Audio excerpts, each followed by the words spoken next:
xildhibaan kamid ah baarlamaanka Soomaaliya waxa uu madaxda sare ee dowladda federaalka ku dhaliilay in ilaa iyo hadda ay ka hadli laayihiin gafafka bareerka ay u geysanayaan Soomaaliya wadamada Ethiopia iyo waliba Kenya. Ahmed Tifoya sida Misriya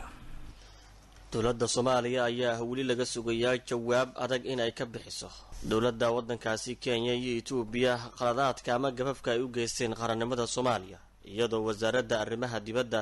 ee Soomaaliya ay dhowr jeer ka hadashay laguna dhaliilay sida ay uga jawaab celisay gafafka labadaas dal ee diriska. xildhibaan Zakariya Maxamuud Xaaji Aadan oo ka tirsan golaha shacabka ee baarlamaanka Soomaaliya ayaa sheegay in aysan ahayn mid loo dulqaadan karo khaladaadka ee dowladaha diriska ee Soomaaliya kula kacayaan waxaana uu sheegay in waajib ay ka saaran tahay madaxda qaranka in ay si adag uga jawaabaan dowladaha Kenya iyo Ethiopia yalla xasuustaa in khariidada qaaradda Afrika gabi ahaanba ay ka baabi'isay Soomaaliya kuna darsatay dalkeeda halka Somaliland ay ka dhigtay dal madax bannaan oo qaaradda Afrika ka tirsan. sidoo kale waxaa xusid mudan in maamulada Somaliland iyo Puntland ay ka dhigtay dalal caasimadooda ay ka dhigtay Garowe iyo Hargeysa kaasoo u muuqday mid bareer ah waana laba maalin oo isku xigta oo dowladda wadankaasi Kenya ay galayso khaladkaasi bareerka. dowladda wadankaasi Kenya waa Ethiopia aan iraahday Kenya ayaa iyana wada dhaqdhaqaaq xoogan oo ku aadan in cadaadis ay ku saarto dowladda Soomaaliya ka laabashada dacwadda badda ee taala magaalada Hague ee wadankaasi Holland waxaana ay hadba soo saareysaa go'aano ka dhan ah Soomaalida iyo ganacsigooda iyadoo xusud ay mudan tahay tii ugu weyneed in ay ahayd markii wasiiro iyo xildhibaano ka tirsan baarlamaanka Soomaaliya loo diiday fiisaha in loogu dhufto si ay hore uga galaan dalkaasi Nairobi waa magaalada Nairobi ee dalkaasi Kenya. xildhibaan Zakariya Maxamuud Xaaji Aadan waxa uu sheegay in madaxda qaranka looga fadhiyo in jawaab adag ay siiyaan dowladaha dariska ah haddii kale ay noqon doonto mid ka adag oo xaalad xun ay gasho qarannimada iyo jiritaanka Soomaaliya sida uu yiri. mararka qaarkood waa aragteen dhacdooyin baa dhacaya dadka Soomaalidu dhan baa banaan baxayso ku farxaysa Soomaa dhacdooyin baa hal ama laba ama saddex ama group waxay sameeyeen waa maxay waa dhiirigelintii yani waxay ka arkeen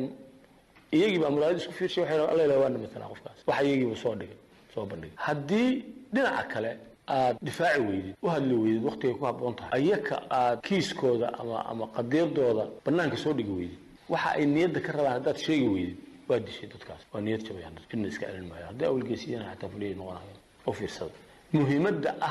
muhiimadda ah ma la hadlo oo madaxda dalku ka hadasho arrintan muhiimadaas ay leedahay marka